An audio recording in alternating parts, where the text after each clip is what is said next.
2025년 한국에서 수입 승용차 신규 등록이 30만 7,377대였습니다. 2024년은 26만 3,288대였고요. 딱 1년 사이에 4만 4,089대가 더 늘었어요. 증가율 16.7%. 이 숫자는 KAIDA 통계 기준으로 중고나 그레이 임포트가 아니라 신규 등록만 잡힌 겁니다. 근데 동시에 국세청 통계를 인용한 보도에 따르면 2024년에 폐업 신고 사업자가 100만 8,282명, 그리고 폐업률은 9.04%였습니다. 연간 폐업 신고가 100만을 넘긴 게 처음이라는 얘기까지 나왔죠. 여기서 머리가 잠깐 멈춥니다. 한쪽에서는 새 수입차가 4만 대 넘게 더 등록됐는데 다른 한쪽에서는 가게가 100만 단위로 문을 닫았다는 거잖아요. 나는 이 장면을 요즘 매일 봐요. 큰 도로에선 신형 수입차가 줄줄이 지나가고 골목으로 한 블록만 들어가면 셔터 내려간 가게에 임배문의 종이가 붙어 있어요. 겉으로는 차가 늘어서 호황 같고 속으로는 가게가 닫혀서 불황 같아요. 오늘 영상에서 딱 하나만 정리할 겁니다. 수입차는 왜 늘었고 폐업은 왜 늘었는지, 그리고 이 두 숫자가 왜 같은 해에 같이 나올 수 있는지요. 나도 솔직히 이런 얘기 들으면 머리가 복잡해져서 도망가고 싶거든. 근데 도망가면 카드값이 따라오더라. 구독 한 번만 눌러줘. 다음 영상에서 내 지갑이 왜 이렇게 가벼운지를 도망 못 가게 계속 잡고 설명해 줄게. 1부. 수입차가 늘었다는 말이 실제로는 무엇을 뜻할까?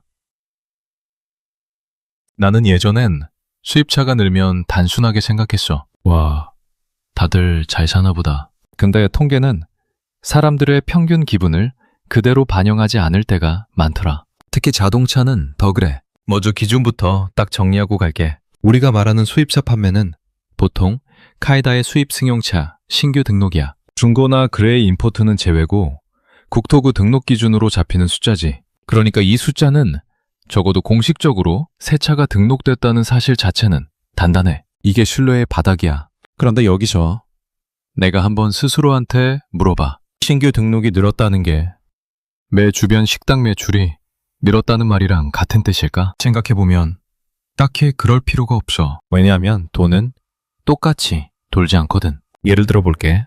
회사 다니는 내 친구 A는 연봉이 크게 오르진 않았는데도 차를 바꿨어. 이유를 들어보니까 현금이 많아서가 아니야. 고정비처럼 나가는 지출로 바뀐 거지. 리스나 장기 렌트, 할부 같은 방식은 지금 당장 목돈이 없어도 등록 대수를 만들어. 등록은 되는데 생활은 더 빡빡해질 수도 있다는 말이야. 차를 샀다는 사실 하나만 보면 풍족해 보이지만 그 뒤에 월 납입 구조는 또 다른 세계야. 또 다른 장면. 택시 타면 기사님이 이런 얘기 하시더라. 요즘 차가 좋아서인지 손님들이 차 얘기를 많이 한다. 근데 그 기사님이 다음 말도 하셨어. 근데 손님들이 팁을 더 주는 건 아니잖아. 여기서 포인트가 있어. 겉으로 보이는 소비의 업그레이드는 늘 수 있는데 서비스 자영업 영역의 매출로 그대로 이어진다는 보장은 없어. 수입차가 늘어나는 건 여러 이유가 있을 수 있어. 내가 여기서 조심해야 하는 건 단정이야. 그래서 나는 표현을 이렇게 바꿔. 가능성이 높은 요인들. 첫째, 소비가 회복될 때 상단부터 회복되는 경향이 있어. 우리 일상에서 체감하는 점심값, 커피값, 장바구니는 줄이는데 어떤 사람들은 큰 지출을 그대로 유지하거나 오히려 바꿔버리기도 해. 경기가 애매할수록 모두가 조금씩 좋아지는 게 아니라 어떤 구간만 먼저 좋아지는 일이 생겨. 둘째, 법인 사업자 수요도 무시 못해. 물론 모든 수입차가 법인차라는 얘기가 아니고 업종에 따라 차량의 업무용으로 처리되는 경우가 꽤 있지. 특히 거래처 이동이 잦은 직군이나 영업 쪽은 차량을 업무 장비로 보기도 하니까 개인 소비만으로 해석하면 오해가 생길 수 있어. 셋째, 대체재의 변화도 있어. 국산차도 비싸졌잖아. 이 얘기하면 민감한데 예전엔 국산차 살 돈이면 수입차는 꿈이었는데 요즘은 옵션 붙이면 가격대가 겹치는 구간이 생겨. 그러면 구매 기준이 국산 수입이 아니라 내가 원하는 급, 내가 원하는 브랜드로 옮겨가기도 해. 넷째, 전기차 하이브리드 같은 파워트레인 변화가 등록 대수 흐름을 바꾸기도 해. 연료 방식 변화는 구매 타이밍을 당기거나 미루는 요인이 돼. 어떤 해에는 한꺼번에 몰리기도 하고. 여기까지 말하면 누가 이렇게 물어볼 수 있어. 그래도 수입차가 4만 대 넘게 더 팔렸으면 결국 돈이 도는 거 아니야? 맞아. 돈이 도는 구간이 분명히 있어. 문제는 그 돈이 어디에서 어디로 흐르냐야. 수입차 소비는 자동차 회사, 딜러, 금융, 보험, 정비, 세금 등 특정 경로로 돈이 흐른다. 반면 동네 자영업은 점심 한 끼, 커피 한 잔, 간식, 생활용품 같은 반복 소비에 생명이 달려 있어. 그러니까 수입차 신규 등록이 늘었다는 사실만으로 동네 소비가 살아났다라고 결론 내려면 현실에서 자꾸 장면이 어긋나. 내가 동네에서 봤던 장면이 딱 그거야. 수입차는 늘어 보이는데 식당은 한산한 시간대가 길어지고 편의점 야간 알바는 줄고 미용실은 예약이 띄엄띄엄해지고. 여기서 나는 결론을 이렇게 잡아. 수입차 신규 등록 증가는 소비가 존재한다는 신호지. 모든 사람의 살림이 좋아졌다는 증거는 아니다. 오히려 이런 시기에 생기는 착시가 있어. 잘 사는 장면은 시끄럽고 크고 반짝여서 눈에 잘 띄어. 새 차는 도로 위를 돌아다니니까 계속 보이고 SNS엔 더 많이 떠. 반대로 폐업은 조용해. 문 닫고 철거하고 며칠 지나면 새 간판이 달리기도 해. 그래서 체감은 더 왜곡될 수 있어. 그리고 자영업 얘기로 넘어가기 전에 내가 꼭 한 가지 더 말하고 싶은 게 있어. 우리는 흔히 경기가 좋아졌다 나빠졌다를 하나로 말하려고 하는데 사실 요즘은 경제가 한 덩어리로 움직이지 않아. 구간이 갈라져. 업종이 갈라져. 소비 경로가 갈라져. 이제 2부에서 그 갈라짐이 자영업엔 어떻게 꽂히는지, 그리고 폐업 100만이라는 숫자를 어떻게 해석해야 논쟁을 피하고 신뢰를 얻는지 그 얘기를 해볼게. 2부. 폐업 100만과 수입차 30만이 동시에 가능한 이유. 소비의 갈라짐. 자, 이제 반대편 숫자.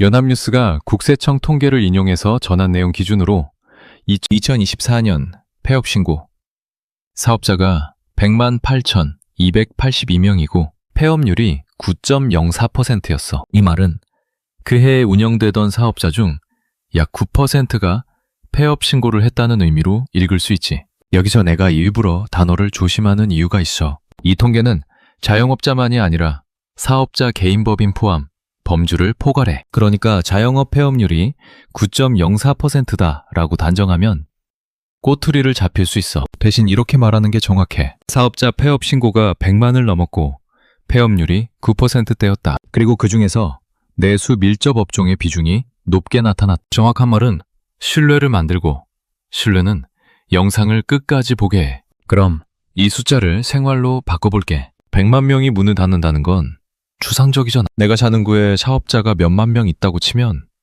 그중 상당수가 1년 사이에 정리했다는 얘기야. 그 과정에서 어떤 일이 벌어지냐면 동매가 바뀐다. 부동산 중개사무소 앞에 붙는 종이가 달라져. 예전엔 권리금 있음이 기본이었는데 요즘은 권리금 협의 묵권리 같은 표현이 들어. 가게 사장님들은 손님이 줄었다고만 말하지 않아. 요즘은 이런 말을 더해. 손님이 와도 예전만큼 안 써요. 이게 진짜 아픈 포인트야. 방문객 수가 아니라 객단가가 무너지면 체력이 빠르게 떨어져. 그럼 왜 이런 일이 생기냐? 나는 원인을 하나로 못 박지 않고 겹친다는 표현을 써. 먼저 금리와 비용.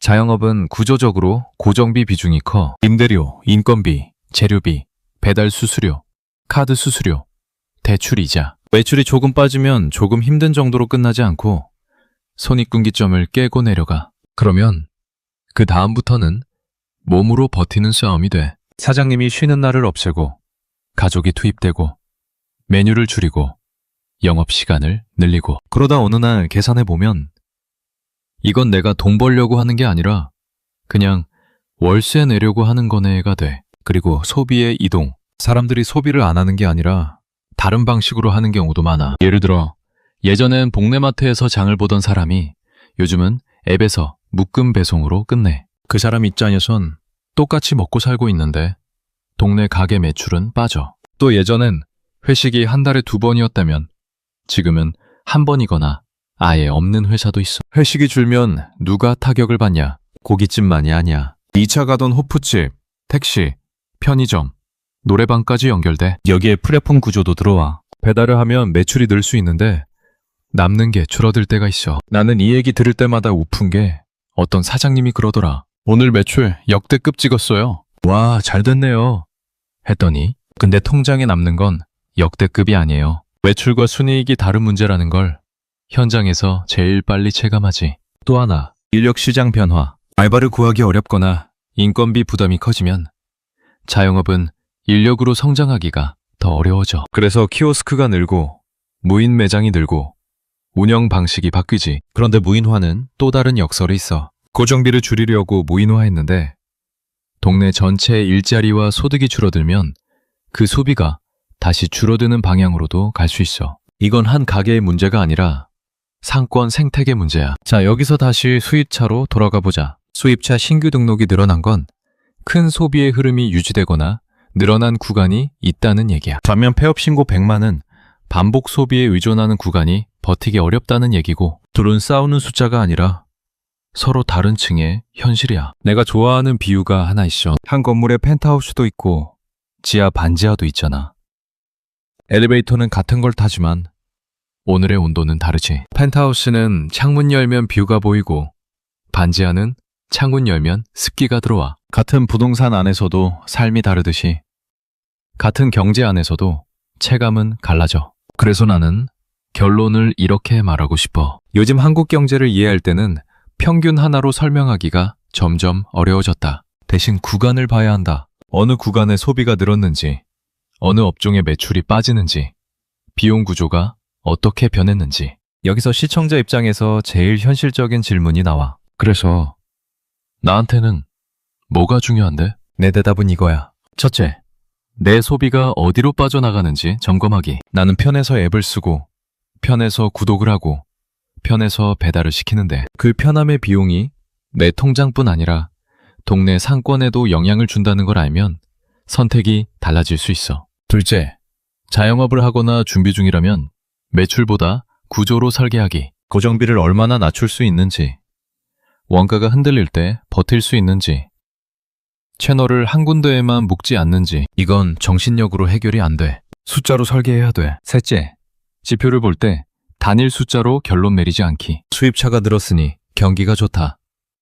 폐업이 많으니 나라가 끝났다. 이 둘 다 너무 단순해서 오히려 현실을 놓치게 돼. 오늘 영상의 핵심 메시지는 이거야. 수입차 신규 등록이 늘어난 건 사실이다. 폐업 신고가 100만은 넘고 폐업률이 9%대인 것도 사실이다. 그리고 이 둘이 동시에 나타나는 건 이상한 나라라서가 아니라 소비와 비용 구조가 갈라졌기 때문일 가능성이 크다. 나는 이 얘기를 하면 꼭 마지막에 이렇게 정리하고 싶어. 요즘은 잘 되는 사람이 나쁜 사람도 아니고 힘든 사람이 못난 사람도 아니야. 그냥 흐름이 갈라진 거야. 그래서 더더욱 숫자를 정확히 말하고 장면을 현실적으로 보여주고 단정 대신 구조로 설명하는 게 필요해. 오늘 얘기 들으면서 본인 체감이 어떤지 한번 떠올려봐. 나는 수입차가 늘어 보이는 길 위를 지나가면서도 동시에 빈 점포가 늘어나는 골목을 본다. 둘 다 사실이야. 문제는 어느 쪽만 사실인 척하는 순간